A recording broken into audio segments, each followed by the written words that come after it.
Yeah, hi. It is an honor for me to be able to speak to all of you. I understand this is a Congress or meeting of emergency doctors in Bulgaria. I am an emergency doctor too, as well as an internist.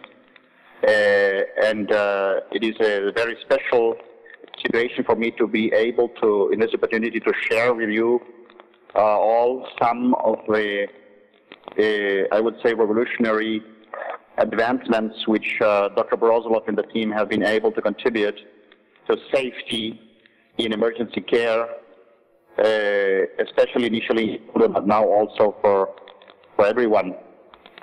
So some of you may have heard from the color-coded tape to measure children, and according to a measure of the color, be able to adequately dose and attend a child in an emergency situation.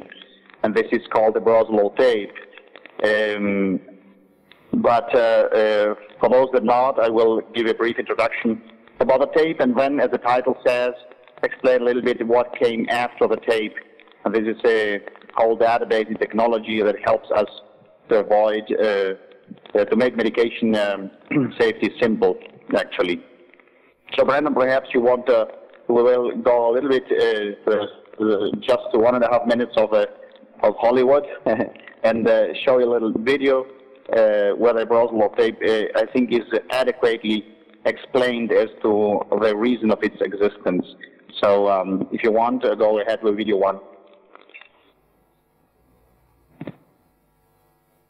Now, 6-month baby boy respiratory distress. Abby? Just hold on 1 second. Tips 103, course crackles bilateral. Pulse ox is only 75. Let's take a look. Sounds like pneumonia. Now let's get a pediatric intubation tray moved now, people. We got a line. I'll draw CPC and blood culture. Damn, I don't even do pediatric intubations. Where's Cleo? She took a kid to pick you. Get her down here now. What size tube? We use 2.5 in the delivery room. No, I think I need something bigger. 3.5? I don't know. Got the labs.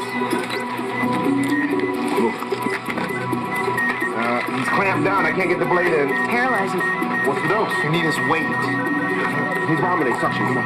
Pulse ox is dropping. What do we have? Difficult intubation. I can't dose him without a weight. That's what the Broselow tape is for. Okay, we're in the red zone. 2.6 of etomidate, 18 of Sux. Premedicate with 0.17 of atropine, 14 of Lido. Bag him. Keep some cricoid pressure. I couldn't see the cords. That's because you had the wrong blade and the wrong tube. Thanks for coming down. Drugs are on board. He's loose. Okay, here we go. Dr. Benton. Hold on. Okay. I'm in. Bag him. Dr. Benton, do you want to cross the paramedic traffic? I've got this. Hang 400 of ceftriaxone. Then settings will be tidal volume and 90. No monitor beds, and we're voiding 5.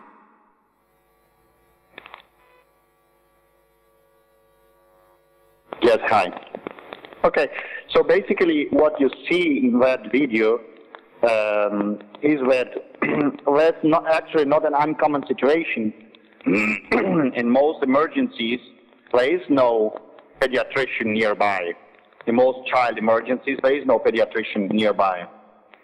So in this video, what you saw is that the doctor has an acute situation where he has to intubate and sedate a small child, a small baby, and the pediatrician at this moment is not available. I am an adult doctor myself, an internist and emergency doctor. And as an emergency doctor, I had often that situation, but I have to tend to a small child. And when we have this, we are most of the times very nervous because a child is in itself a patient which makes us nervous in a bad emergency, and more so if we are not a pediatrician. So in this example, what turns out is that the use of the Broselow tape actually automates the process. So independently if you are a pediatrician or not, because you saw he had problems of not knowing what is the right measure of a tube for intubation. He had a problem, what is the right dose of a certain medication. But the question is, can we can we have a process which is automated in a way that even if the specialist is not at hand, we can be sure that we do the right thing at the right moment. So maybe some of you have heard that word lean, which is in the title here. So lean, I think it was introduced by Toyota for the idea that during the manufacturing process, you want to be sure to not overproduce and not underproduce something. You want to be sure that at every moment of the process of manufacturing a car, the exactly right things are available, the exactly right information is available to make the process flawless. So with this idea of a tape, and Dr. Broselow himself was working as an emergency doctor in the United States, and had this issue of every time when he had a child, he thought the situation was chaotic. You had to know you had to have a formula to know the weight of a child. You had another formula to calculate the drug, another formula to know the right equipment you needed. So for all these situations, he came up with a thought that what if we see if there is a relationship between the length of a child and what we do, for example, the dosing, the equipment. So a lot of studies followed, and he, together with Dr. Robert Luton, one of the co-founders of the Pulse from the American Heart Association, they came up with this whole concept of color coding everything. So you take a tape and you measure a child. Yeah, you measure it, and then you have, according to its measure, have a color code. So let's imagine you are in yellow. Then in the same, at the tape, you have several informations about the right equipment, the right tube, the right medication dose for that size of a child. But you can also use that code for many other things, like, for example, if you are at the yellow, if you know a child with an emergency is coming in and it is yellow in the Broselow tape, you just open the yellow box and you have everything in there you need. You have the right tube, the right laryngoscope, everything in a lean process. Or you can use these bags. You open the yellow bag and you have everything, for example, in an ambulance. So that is the basic idea about the Broselow tape. But then, so this was really a revolution. As many of you might know, this is a standard of care all over America and in several other countries around the world. And so they have, in the United States, where it is mandatory for an ambulance, if they are bringing in a sick child, they have to include the Broselow of that child, so the hospital is aware that the Broselow yellow is coming in, for example. But even so, Dr. Broselow became very famous, and he had many awards about and recognitions about all this. But even so, we have a process where we have errors.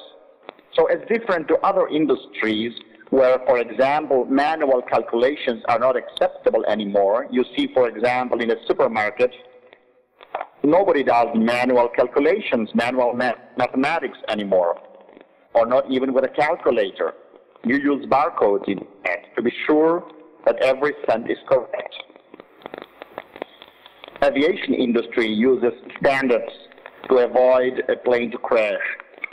But for some reason, in the medical and nursing industry and the hospital industry, we are a little bit behind. So we are still using, it is considered a good standard of care to use mathematics, to use manual calculations to dose a child. We have a big European study stating that every time that a doctor prescribes a milligram and the nurse or a doctor or anybody has to calculate the mils, so how many milliliters do I have to put into a syringe to correspond to the milligram that the doctor prescribes. So you have to apply a simple math. And every time this is done in a hospital, 26% of the time the result is wrong. This is published in Resuscitation Journal, 2012.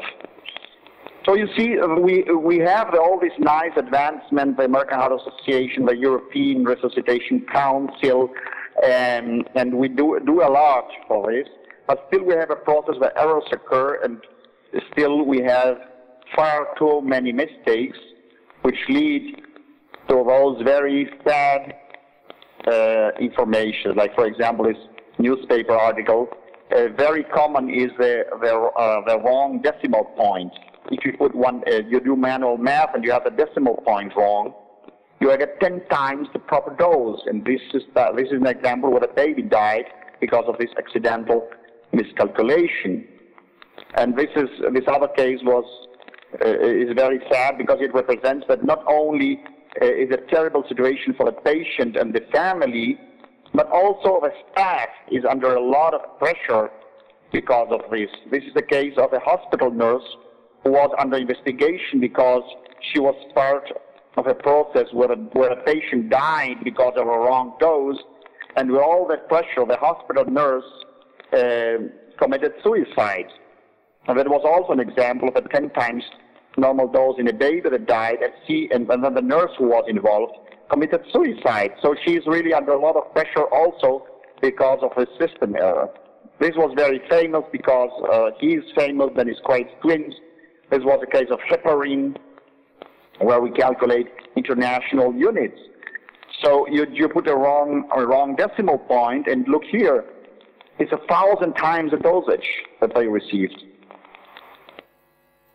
So I will go a little bit fast. I think you know this problem very well. But the point is that in the end, what are we doing to change this? What are we doing to change this situation? What we normally do in many hospitals is we look for whose fault it is. So we see, okay, the doctor did wrong, the nurse did wrong, the pharmacy did wrong. And we say, okay, we have to make a process here.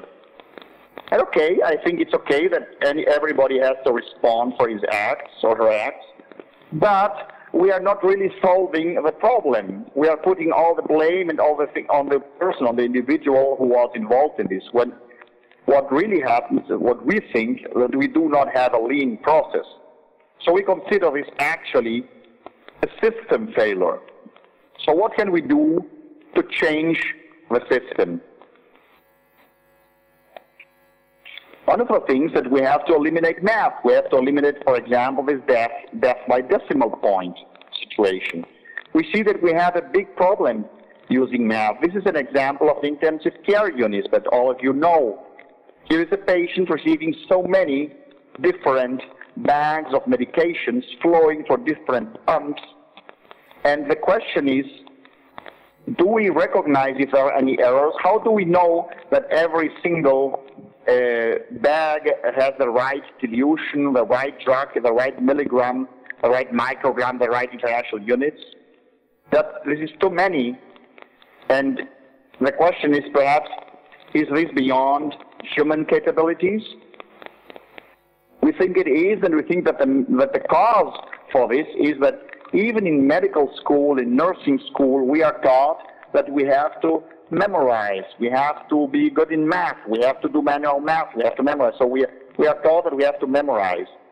This is from an old time when we only had like 10, 50, or 100 drugs, but nowadays we have so many drugs. We don't think it is possible for any human being to memorize all the doses and to have everything right every single time. To underline this is an example from an engineering book. This is not a medical book. This is an engineering book, Human Factors and Ergonomics, but they have a very interesting analysis about calculations, about mathematics. They say that a human being under normal conditions doing a very simple math exercise will do 3% of errors. If somebody else does a second check, for some reason instead of getting better, it gets worse. So you introduce some errors. That has something to do with human psychology, for example. not my field. But what is most important, as you see, is that under stress, this goes up to 25%. So any human being doing simple math under stress does 25% of errors. So I ask you, you are emergency doctors. Are you doing math under stress? Are you calculating doses of medications under stress in your hospitals in Bulgaria, or is it only where I live?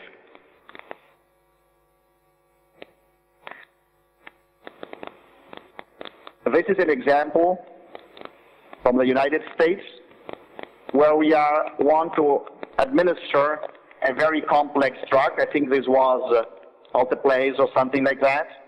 And you are doing math on a paper towel. Some people do math in emergency on a bed sheet. There are different options. So with all this math, we have a result and we think it is correct. It is actually not. So when this was done, not under stress. This was done, and this was an exercise. We asked the nurse, a very experienced intensive care nurse, to do the math, and the result is actually not flawless.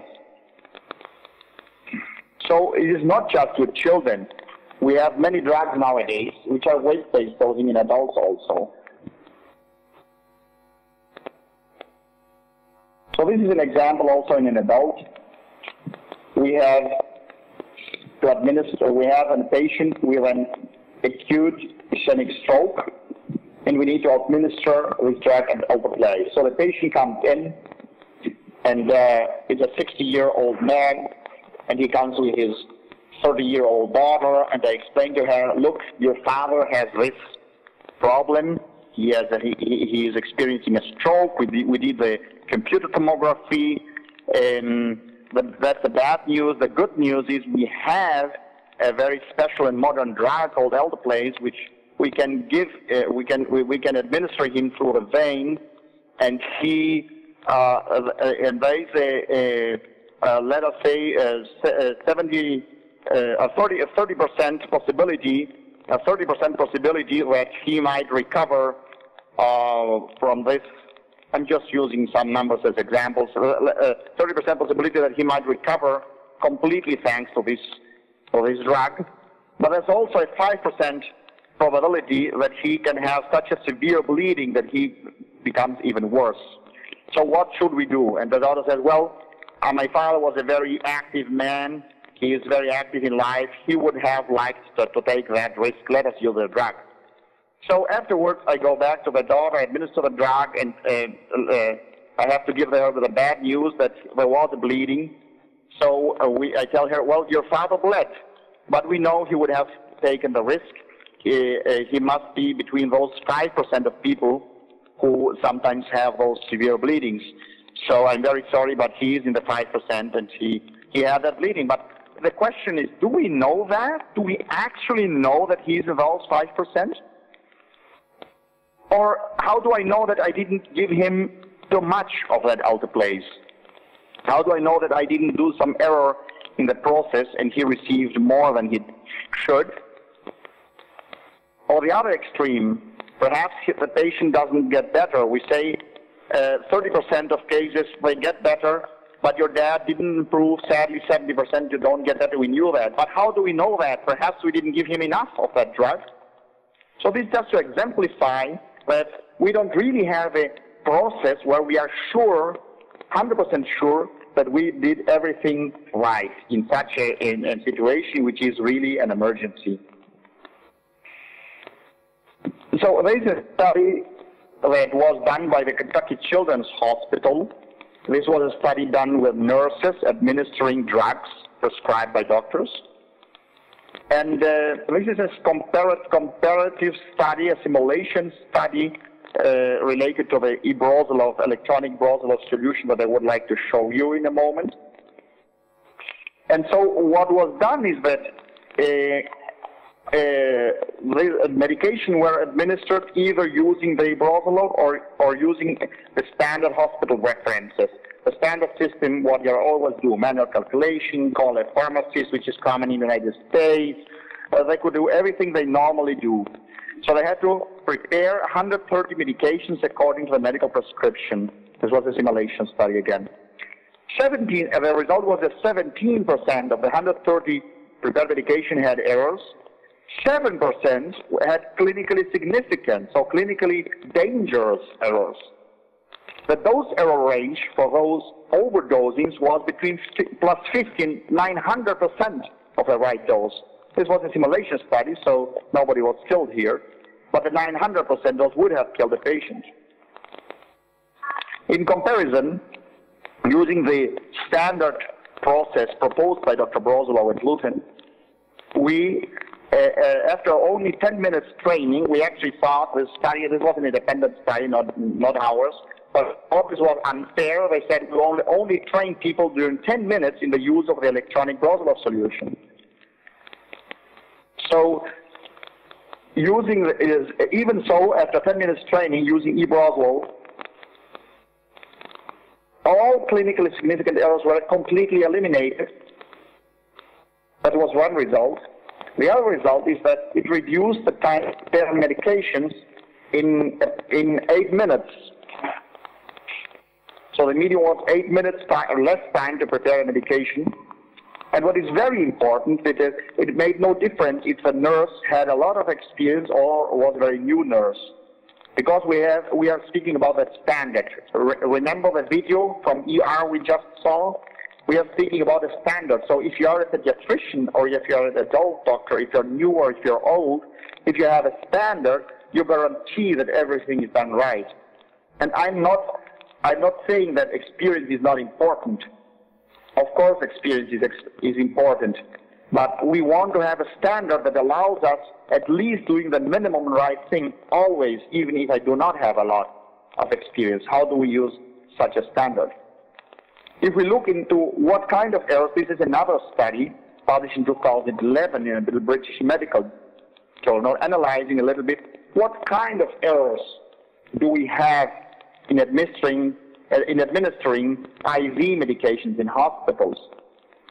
So you see here 107 nurses, 568 IV medications, 6 wards, and 2 teaching hospitals. This is not related to eBrowselow, but look, what we have is the kind of errors that are most common. So we have wrong rate, wrong volume, wrong mix. So problem, for example, mixing a drug very often represents a problem, drug incompatibilities. So you see that even the wrong rate and the wrong volume are among the most common errors. And the interesting thing is that we see that this is the amount of serious errors, like clinically significant, dangerous errors, and all of these are specifically addressed by eBrowselow. eBrowselow is performing a process, a lean process in medicine that allows us to avoid those errors. So I would like to go now and show you a little bit about the tool itself, the eBrowselow solution itself.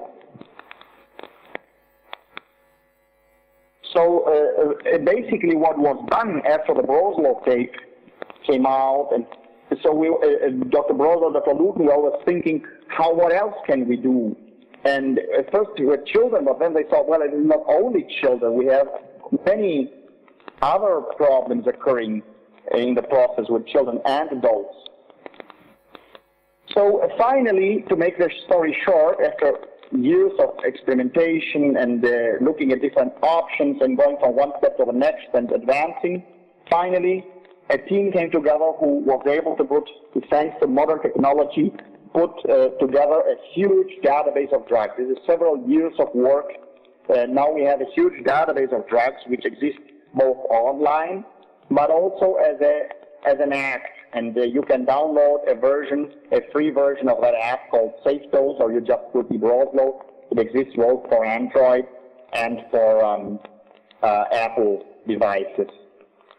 So what you see here is basically the idea is to solve a very, very complex problem, but how can we solve it in a simple way? We think that complex problems need simple solutions. So the idea is that it must be very visual, very self-explaining. Remember those 10 minutes training, only 10 minutes training, and all those nurses were able to do 100% correct process in 130 medications, also 100% no total elimination of clinically significant errors. So let us look at this simple process. This tool, this solution, only wants 3 inputs to give you an output. So 3 questions must be answered to give you a standard way how to administer correctly a drug. One question is the weight of a patient. You can take it here. And the other question is what medication is given. And the third, very, very, very important question is the indication. Only yesterday, the ISNP, the Institute for Safe Medication Practices, put out an article, the editorial article, very interesting, saying that we actually must change completely our system for indication-based prescription. So doctors should prescribe indication-based. And from the very beginning, this is yesterday, I saw this, only yesterday I saw this from the ISNP. And it is very interesting because from its very beginning, eBrowselow, the whole team said we have to work indication-based. So let us look at an example. If it's an adult, we go to more kilos. If it's a child, we can pick a range here. If it's an emergency and we don't know the weight, the American Heart Association says it's best not to use formula calculations to estimate weight, but rather to use a tape, a length measuring tape. So using the Broselow tape, we can continue using the example of yellow. So we measure a child, it's yellow. Immediately I know that this child approximately weighs 12 to 14 kilos. And now I have the weight. The next thing is I want to remember the first, there was a weight. Then the drug. What drug am I using? I can use midazolam. And I can either type it or you look it in alphabetically. I search for this drug. And now we have 2 of the 3 information. The third information that we need is the indication. And this is very, very important because for every indication, the lean process is different. So let us use an example of an induction. It's an emergency. We need to intubate this child and we can make an IV induction. So we go to the induction dose. And immediately we put the 3 inputs, we put the weight, we put the drug and the indication, and we have an exact process how we have to do this. So if you have, I don't know what vials you use in Bulgaria, and the nice thing that we can always adapt this to every country. If you have the 5 milligram per ml vial, for example, you see that it is automatically pre-calculated. It says that the dose for this child, for this indication, is 3.9 milligrams. But much more important than that, it says that it's 0.78 mils. Remember, from milligram to mils in an emergency, at least 25-26% of the time, you will make an error under an emergency. So here it is automated. We have an automation system that states it's 0.78 mils. It will also tell you that you have to give it IV over 2 to 5 minutes once. And it gives you all the information about how, so we speak about the 5 Ds, the right drug, the right dose in milligram, the right dose in mils, the delivery, how are we going to deliver this, the IV push through. This is important information. In many drugs, they act differently if you administer them fast or slow. So we need that information in emergency. Are we really complying with this in emergency? Do we remember this?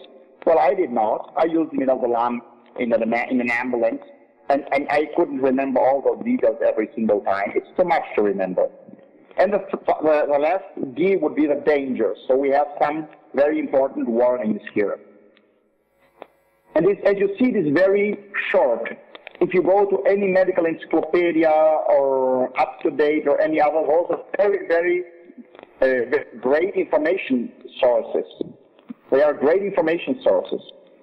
But they are like electronic books. And we don't have time to read a book in an emergency. So we have to have all the information very short, very concrete, to the point. So we have preparation, we have administration, we have remarks, and very short. And then we have, for example, Y-set compatibilities. Can you administer the same, for example, if you need to administer another drug together with this one, can you mix that in the same vein, or do you have to use another vein? So this is like an example. And very short before I go to questions, the other example perhaps could be infusions. And now remember, this I'm showing you a manual system, but you can use this system also with barcode scanners. It is very, very modern. You can use it manually. You can use it online. You can use it integrated into your hospital information system or as a freestanding solution. And you can use it on a mobile, as a mobile app or online. I'm showing you the online version for easiness now. You can look for an alphabetical list, or you can scan, or you can type it here. If you go to the categories, for example, infusions, we can see that we have other drugs. For example, continuous infusion of amiodarone in a small child. So if you have to have a continuous infusion, you have to achieve 1.8 milligram per ml concentration. You see how to mix it. And it tells you that you have to mix it with this diluent. This is the only allowed diluent. So dextrose, 5% is the only allowed diluent. You get 50% of dextrose, you add 1.9 mils from this vial, and you have the exact concentration. No math anymore. And if you know that you want to start with 7 micrograms per kilogram per minute, normally you have to make a whole bunch of calculations to know how to set your pump. And here it's automatic. It says 3 mils per hour. That is how you have to set the pump. And you have all those information again here. And just to finalize, because you are emergency doctors, you can see that our main objective of eBrowselow is to have simply to make medication safety simple, to eliminate math, to take the math out of medicine, to make medication safety simple. But we also have some other very nice features which help in emergencies, like, for example, the use of flowcharts, of algorithms. So these are, for example, a cardiac arrest flowchart, and we have an American version for the American Heart Association, and we have a European version for the European Resuscitation Council. I will show you, because this is a version I have open here, the American version, but it's actually very, very similar. So you have the whole flow chart. As you can see, you have a child with a cardiac arrest. You go to the equipment chart, and it shows you exactly which tube you have to use, the suction catheter, all you have to use. If you have to defibrillate a child, you go to defibrillation. And you will see that this is 26 joules that you want. You can also generate a registry. So you click on administer, you click on administer, and something happening while I'm here. So basically, you have to go back to the, can you hear me? Hello? Can you hear me, Brandon? Okay, I thought something happened here. So basically, you can generate a registration for each drug that you administer or each thing that you do. You can generate a registry of what you are doing, and you know here the right drug, and you can generate a whole registry of this. And you can go to epinephrine, and it will show you exactly the dose. So for everything, you will just follow. It's like a teamwork. The nurse, the paramedic, the doctor, everybody is working off the same page, and you see exactly at this dilution how many mils you have to administer every 3 and 5 minutes that's needed. So everything you need for the flow charts. And also another nice example of extras that we have is the burns category. So if you go to burns, you can see that we have also a burns calculator. If it's an adult, if you go to adult, it will show the 9 rule that every doctor knows. If it's a child, go with the Galveston formula. If it's a smaller child, you see that the body proportion of a smaller child are very different. So basically you have to pick each body part. For example, here at the back, and say 70% is burned. The leg is perhaps 50%, and so on. and then you hit total, and you see that 23% of total body was burned, and depending if the accident occurred 1, 2, 3, or 4 hours before we attend to the child, it tells us exactly how much lactate ringers to give, how much dextrose to give, etc., and also the minimum urine output, the diuresis for this child, so we can attend to this child in a perfect way before we transfer it to the special burn center. So these are just some extra examples. Remember, we are mainly about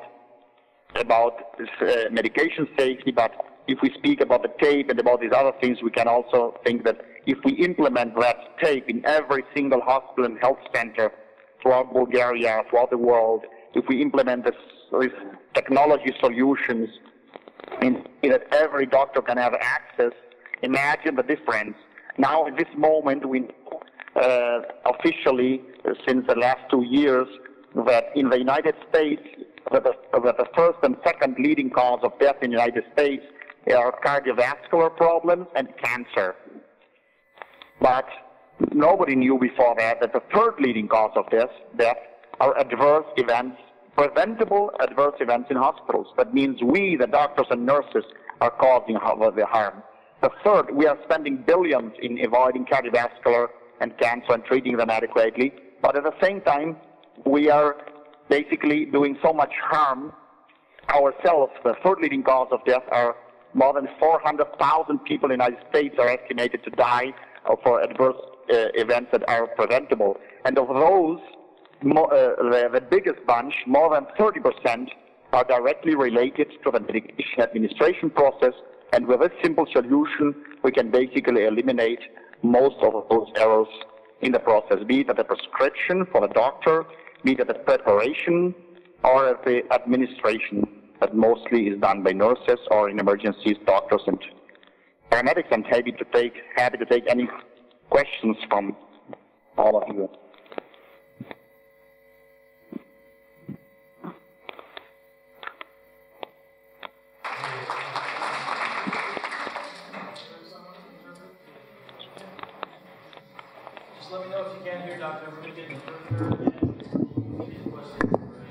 Ако имате въпроси,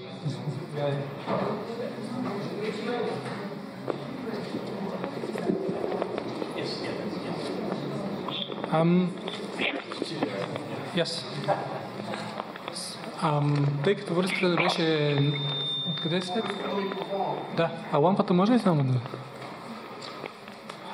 Тъй като връзката не беше много добра, все пак мисля, че разбрахте горе-долу за какво става въпрос. Става въпрос за ето тази скала, която е, освен това и метър. Значи може да премерите пациента и ви дава и някакъв цвят. Освен цвета, ви дава спрямо дължината, относително горе-долу килограмите, колко са дозите, които трябва да правите на този пациент. И е много практично в спешна ситуация. Доктор Тенева, която е от нашата клиника детска реанимация, беше започнала да я превежда и да подготвя скалата за да изпринти, за да се раздаде на участниците тук, обаче така и не се намери подходящ материал, който да е като оригиналната скала. Така че тя в крайна сметка успя да се свърже с производителите на скалата и да оговори преференциални цени за нас. Така че, ако имате желание, може да си поръчате оригиналната скала, както е съставена от производителите на преференциална цена. Ще помоля после да изпишеме на кой сайт може да го направите. А другото, което стана ясно от презентацията е, че има електронен вариант, който може да си свалите на iPhone, на Android, на десктоп, така че ако искате, може физическия носител, може електронния вариант. На всеки случай е много практична. Имаме в нашата клиника такъв стар вариант, който използваме. Ако имате въпроси към доктор Зонневелд, заповядайте.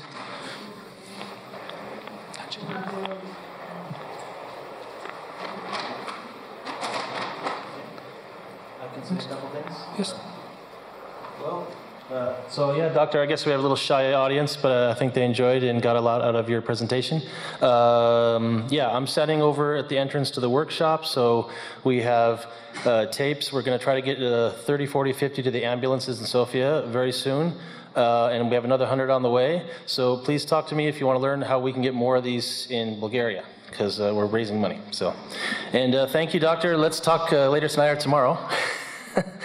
And we'll. I was not able to really understand.